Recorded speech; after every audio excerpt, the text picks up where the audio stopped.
कितने कथाकार कथा करते हैं, इतना पान तमाकू खाते हैं, जब चौपाई बोलते हैं कि सो तुम जान हो अंतर्यामी, तो मुंह ऊपर करके बोलते हैं कि भगवान मुंह में इतना भरा है कि आप पर ही थूक सकता हूं, और सामने डबियम भगवान रखे।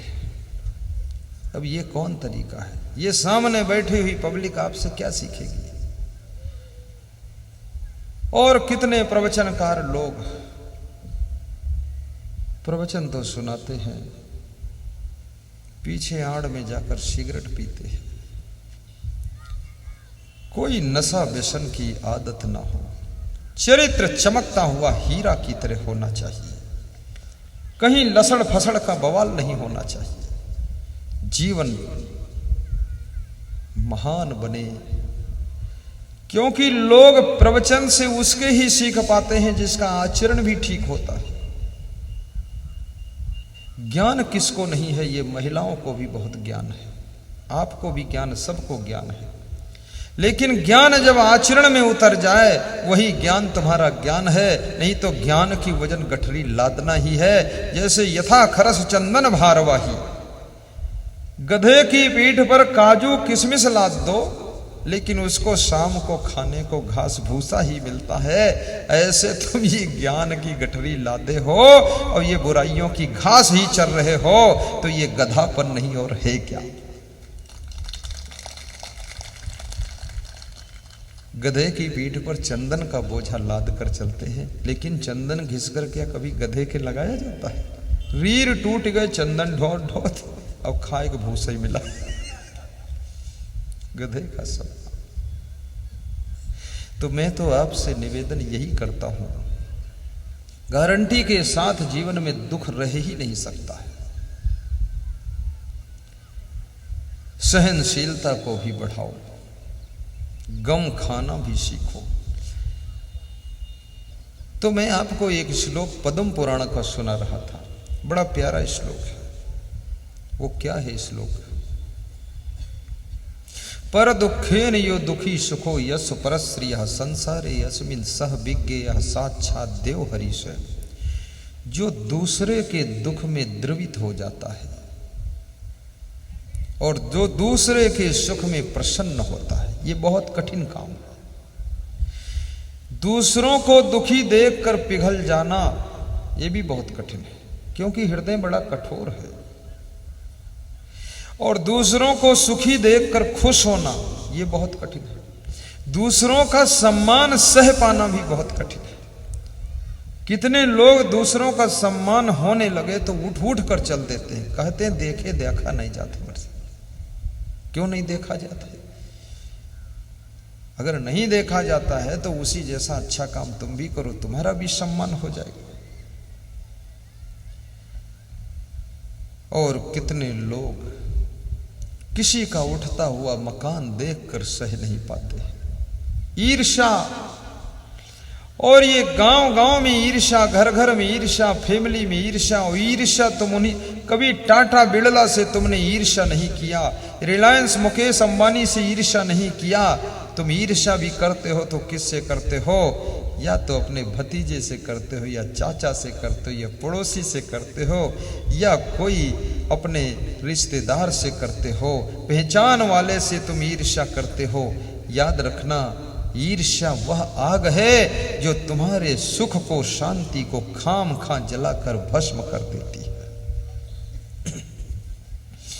महात्मा विदुर ने कहा है कि 6 प्रकार के लोग कभी सुखी नहीं होते। बता दूं इनकी लिस्ट गिनाऊं?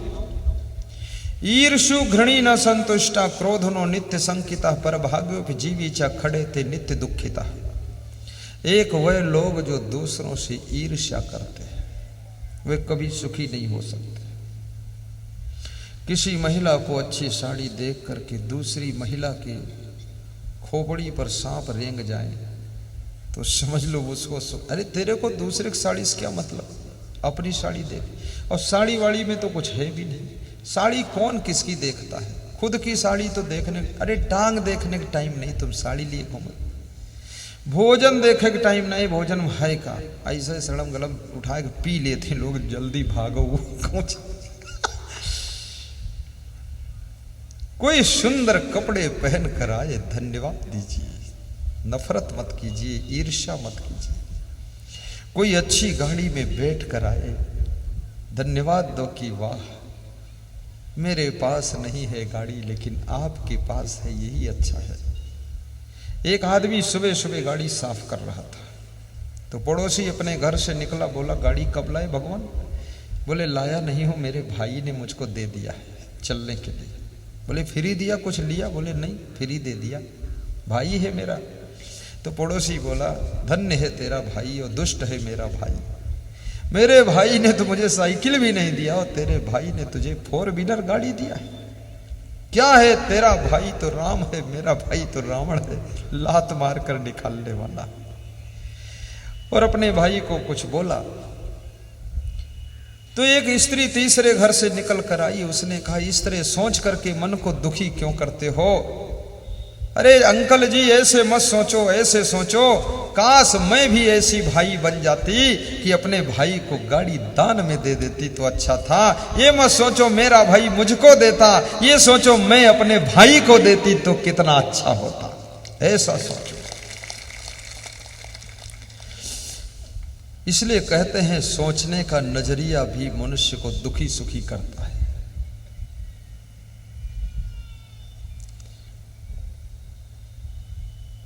बिना विचारे जो करे सो पीछे पछिता, काम बिगाड़े आपनो जग में होत हंसाए। जग में होत हंसाए चित्त में चैन न आवे, खान पान सन्मान राग रंग कछु मन ही न भावे। कह गिरधर कबीराय दुख कछु टरत न टारे, खटकत है मन माहि कियो जो बिना विचारे।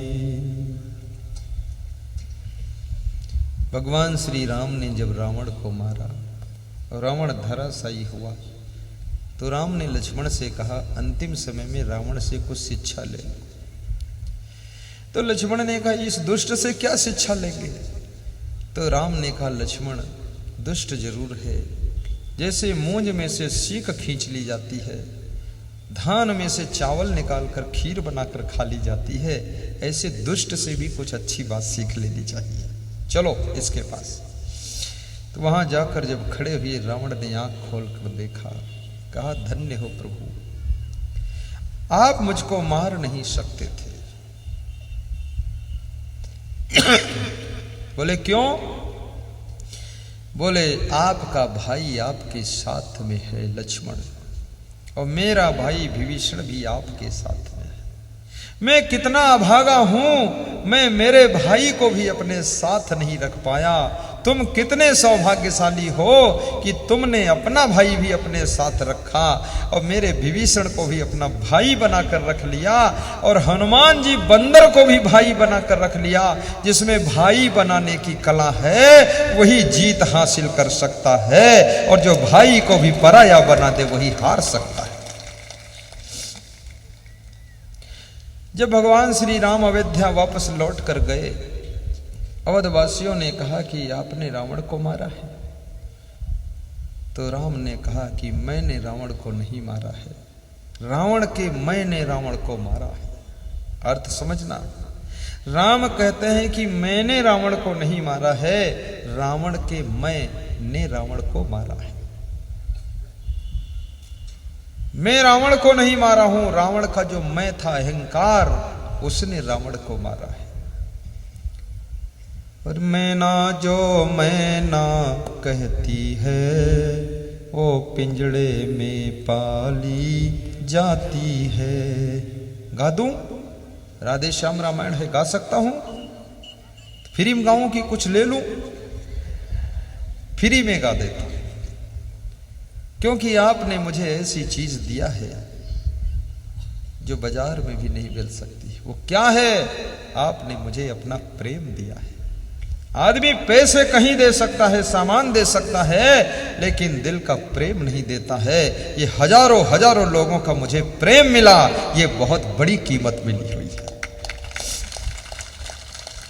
जिनके पास में अपने पत्नी के पास बैठने का टाइम नहीं है, माँ के पास बैठने का टाइम नहीं है, पति के पास बैठने का टाइम नहीं, इतना घर में व्यस्तता है, काम है, वह लोग हमारे पास 3-3 घंटे बैठे रहते हैं, 1-1 घंटे पहले से आकर बैठे रहते हैं। तो आपने हमारे चरणों में समय दान दिया है, प्रेम दान दिया है, अब और क्या चाहिए। अब हम आपको ज्ञान दान देंगे, आशीर्वाद दान देंगे, आपका कल्याण होना चाहिए।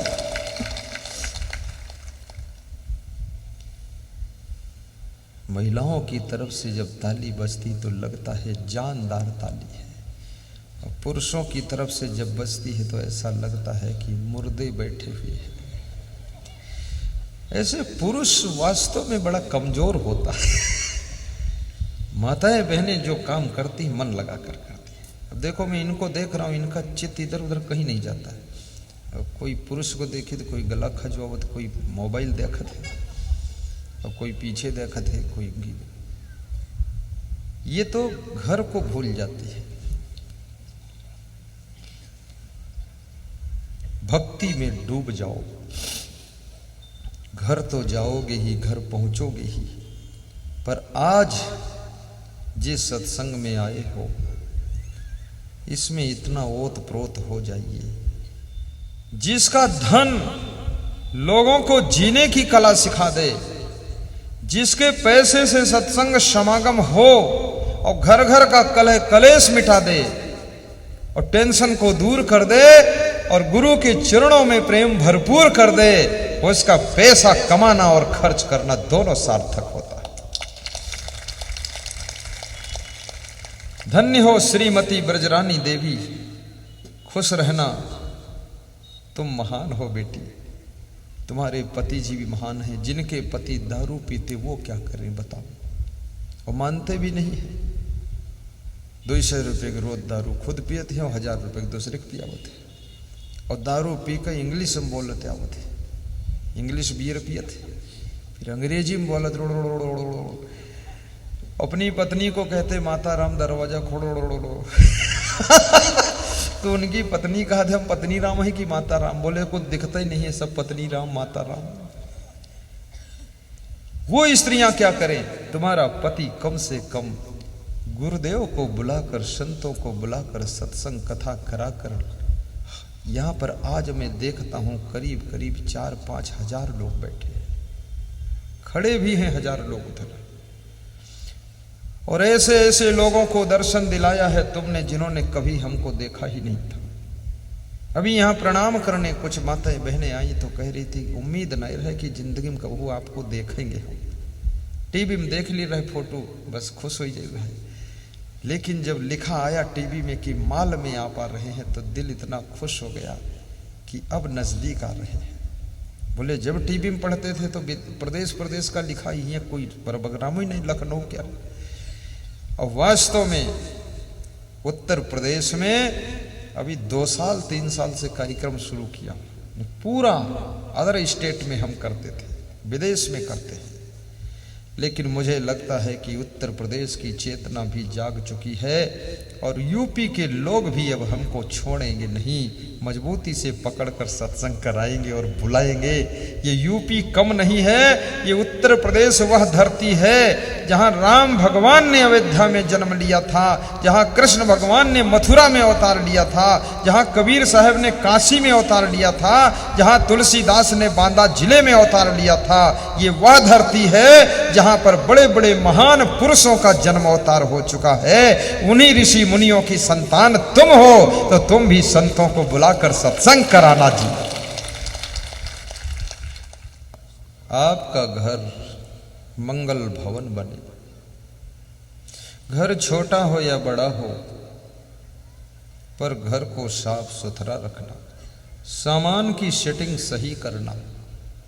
कितने घरों में जाओ तो ऐसा लगता है जैसे खेत में लोग गेहूं बोते ना, ऐसे पूरे घर में सामान बोई नहीं।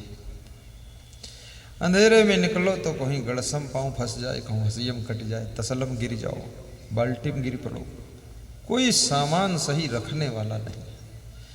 घर की माताएं बहनें वो भी सब आवारा गर्द है, और लड़के बच्चे भी सब आवारा गर्द है, और पुरुष लोग भी जो जहां पाता वहीं फेंक देता सामान।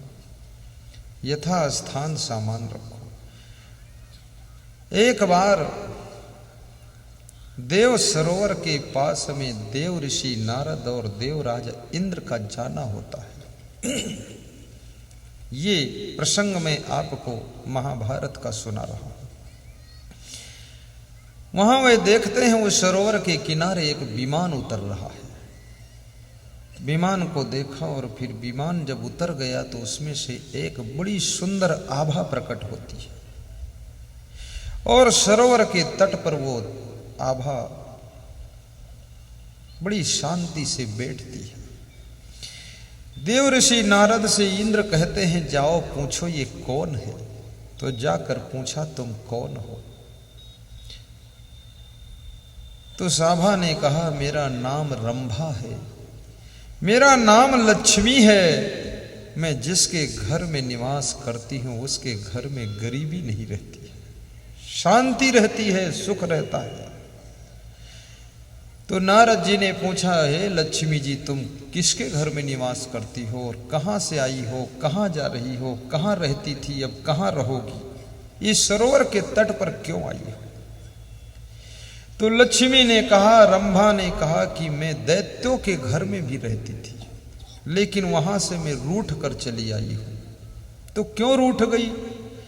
उनके घर की स्त्रियां जूठे हाथों से घी निकाल कर खाती है, इसलिए मैं वहां से रूठ कर आ गई। उनके घर की स्त्रियां भोजन बनाते बनाते बीच में खा लेती हैं और फिर जूठे हाथ बनाती हैं, इसलिए मैं रूठ कर आ गई। उनके घर के पुरुष घर की स्त्रियों को गाली देते हैं, इसलिए मैं वहां से चली आई हूं। उनके घर का सामान तितर बितर इधर उधर पड़ा रहता है, इसलिए मैं रूठ कर चली आई हूं। उनके घर में झाड़ू पोछा नहीं लगता है, इसलिए गंदगी से रूठ कर चली आई हूं। उनके घर में अतिथि का सत्कार नहीं होता है, संत का सम्मान नहीं होता है। उनके घर में महिलाओं की महिमा खत्म हो चुकी है, घर में कलह कलेश बना रहता है, इसलिए मैं वहां से विदा होकर यहाँ आई हूं। इस सरोवर में स्नान करके उसके बाद डिसीजन लूंगी कि मुझे कहाँ जाना है, किसके यहां रहना है। तो इंद्र आगे बढ़कर आते हैं कि हे देवी मेरे घर में चलो, वहां निवास करो। रंभा ने कहा कि मैं आपके घर में भी नहीं जा सकती। कहां जाओगी।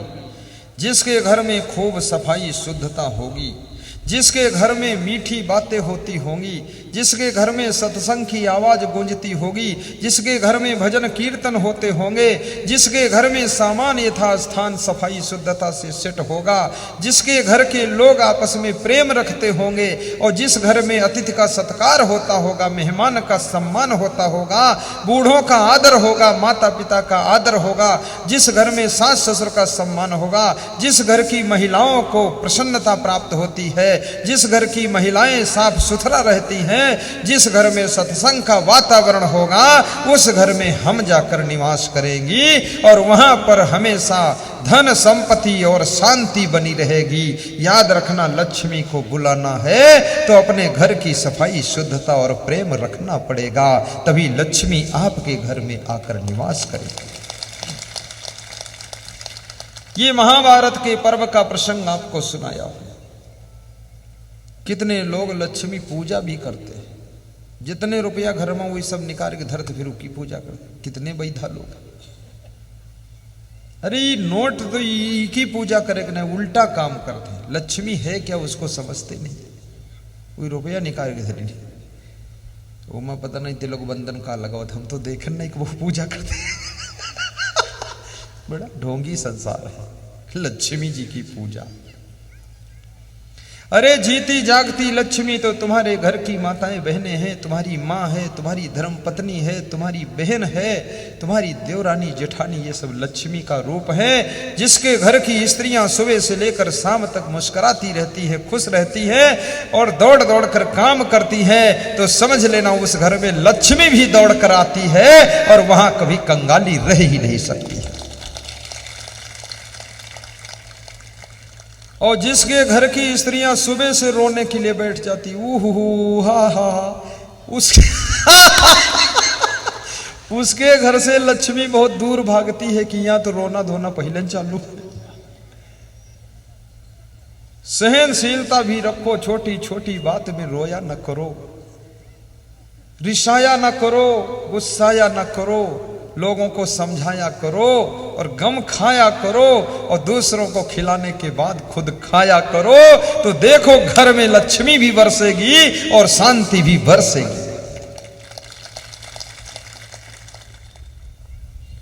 दानव मानव थई जाई संतो न संगमा, दानव मानव थई जाय संतो न संगमा, दानव मानव थई जाई संतो न संगमा, दानव मानव थई जाय संतो न संगमा, पापी पावन थई जाई संतो न संगमा, पापी पावन थई जाय संतो न संगमा, संतो न संगमा भक्तो न संगमा, संतो न संगमा। गाइए और विधायक इंदल कुमार जी। संतो न संगमा भक्तो न संगमा, संतो न संगमा भक्तो न संगमा, पापी पावन थई जाई संतो न संगमा, पापी पावन थई जाई संतो न संगमा, मोह ममतानी माया निबेड़ियो, मोह ममतानी माया निबेड़ियो, छुटता लागे नवार संतो न संगमा, छुटता लागे नवार संतो न संगमा, दानव मानव थई जाई संतो न संगमा, दानव मानव थई जाय संतो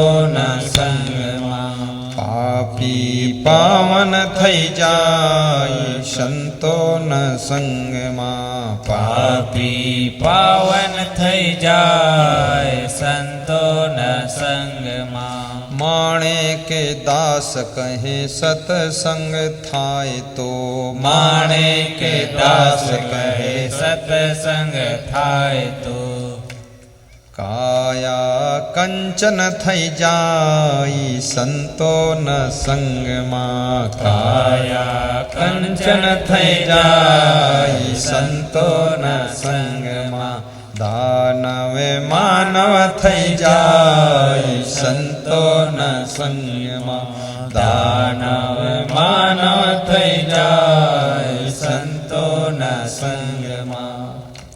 ये गुजराती भाषा है। तो ईर्षु घृणी न संतुष्टा क्रोधनो नित्य संकिता, जो दूसरों से घृणा करता है वो कभी सुखी नहीं होता है, दुख की आग में जलता रहता है। और प्रेम विहीन हृदय से घृणा का जन्म होता है। जिसका दिल प्रेम से भरा है वो किसी से घृणा नहीं करता है। किसी को गरीब समझकर, छोटा समझकर, कमजोर समझकर हमारे मन में घृणा नहीं होना चाहिए, उससे भी प्रेम होना चाहिए।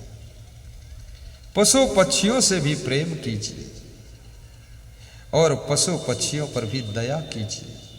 हे इंसान, तू इतना शक्तिवान है कि जिसकी जिंदगी को बचाना चाहे तो बचा सकता है और मारना चाहे तो मार सकता है। तू शेर को भी बस में कर लेता है, हाथी को बस में कर लेता है, गधे से भी तू काम ले लेता है। लेकिन हे इंसान, तू स्वयं इतना बड़ा कभी कभी गधा बन जाता है कि दुनिया में कुछ काम ही नहीं करता है। तू भी तो काम करना सीख। आराम इतनी मत करो कि बीमारी बढ़ जाए और काम इतना करो कि गरीबी दूर हो जाए। इतनी मेहनत करना चाहिए। ज्यादा आराम करने वालों के शरीर में मीठी मीठी दर्द होने लग जाती है। जो परिश्रम नहीं करते हैं वे कभी स्वस्थ नहीं रहते हैं, जो मेहनत बहुत करते हैं वे बीमार नहीं होते हैं, जो हंसते रहते हैं उनको टेंशन नहीं होती है, जो बहुत ज़्यादा गंभीरता में रहते हैं उनको शुगर होने की संभावना ज़्यादा होती है, और जो लोग सब कुछ खो जाने पर भी खुश रहते हैं उनको दुनिया दुखी नहीं कर सकती है, और जिनको बहुत कुछ मिल गया है फिर भी अभिमान नहीं आता है उनको संसार में शांति हमेशा रहती है। याद रखना, ये फार्मूले सीख लेना। फल विहीन वृक्ष को पंछी छोड़ देते हैं और छाया विहीन वृक्ष को पथिक छोड़ देता है, ज्ञान विहीन गुरु को शिष्य छोड़ देता है, जल विहीन कुएं को प्यासा छोड़ देता है, और भाइयों बहनों याद रखना, गुण विहीन मनुष्य को पूरा संसार ही छोड़ देता है। इसलिए गुणवान बनना चाहिए। धनवान बनोगे तो सामान मिलेगा, धनवान बनोगे तो सामान मिलेगा, चरित्रवान बनोगे तो सम्मान मिलेगा, और गुणवान बनोगे तो यशगान होगा, और यदि भाइयों बहनों विवेकवान बनोगे तो सुख मिलेगा, वैराग्यवान बनोगे तो मोक्ष मिलेगा, और यदि नादान बनोगे तो जिंदगी में दुख ही दुख मिलेगा। इसलिए बुद्धिमान विवेकवान वैराग्यवान बनिए ताकि जीवन आपका धन्य होना चाहिए।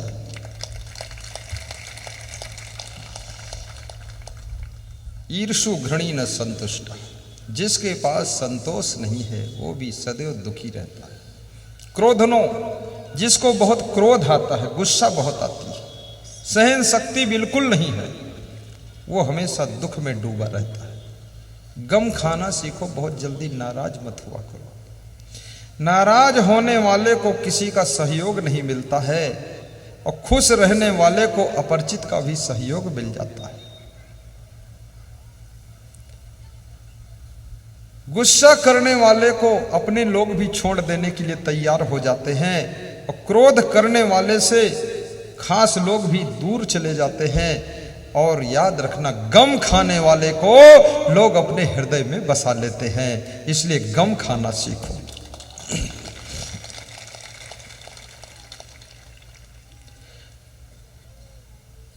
नित्य शंकिता है, और जिसको बड़ी शंका है, संदेह बहुत है, विश्वास किसी पर है ही नहीं। और भाइयों बहनों याद रखना, तुम खुद ऐसे बनो कि तुम पर लोग आंख मूंद कर विश्वास कर सके, और तुम ऐसे लोगों को भी ढूंढो कि जिन पर तुम भी आंख मूंद कर विश्वास कर सको। और विश्वास मत को जो जीत लेता है वो मुख्यमंत्री प्रधानमंत्री बन जाता है। जो अपने घर में भी विश्वास को जीत लेता है वह व्यक्ति घर का मालिक बन जाता है। विश्वास जीतो। ये गलतियां मत करो बार बार। पैसे की फिजूल खर्ची भी मत करो। भाइयों और बहनों, मैं तो खुश हूं क्योंकि पैसा वही सार्थक है जो जन सेवा में, समाज सेवा में लग जाए, चेतना को जगाने में लग जाए, घर घर की बुराइयों को दूर करने में खर्च हो, वही पैसा सार्थक माना जाता है। जो पैसा दारू पीने में खर्च हो, बर्बाद करने में खर्च हो, वो पैसा नहीं है, वो आपको बर्बाद करने वाला दुश्मन है। आज टीवी चैनल से भी ये सब लोग हमसे जुड़े हुए हैं, अन्यथा कोई हमें जानता ही नहीं था। और यूट्यूब में बंधुओं और देवियों, मेरा नाम सर्च करना तो 3 चैनल यूट्यूब में है। परोपकार चैनल है, असंग देव के नाम का चैनल है, असंग साहिब के नाम का चैनल है, जिसमें 70-80 हजार श्रोता डेली बढ़ रहा है यूट्यूब में। और यूट्यूब ने विदेशों में धूम मचा दिया है। 80 हजार लोग नए नए रोज बढ़ रहे हैं। और लोग कह रहे हैं कि हमने तो कभी देखा ही नहीं था यूट्यूब में, क्योंकि टीवी भी अब बहुत कम लोग देख पाते हैं, मोबाइल में ही देखते हैं। आप अपने मोबाइल में सब्सक्राइब कीजिए, फेसबुक में लाइक कीजिए, ट्विटर में ट्वीट कीजिए और सत्संग का कदम कदम पर लाभ लीजिए। आपका जीवन धन्य होगा, आपके घर में सुख शांति आएगी, आपका कल्याण होगा। और मैं अपने गुरु महाराज से आशीर्वाद मांगता हूँ कि आपके घर की माताएं बहनें देवी के समान महान बने और आपके घर के पुरुष देवता जैसे सुंदर स्वभाव के बने। आप सभी का कल्याण हो, ऐसी मैं शुभकामना करता हूँ।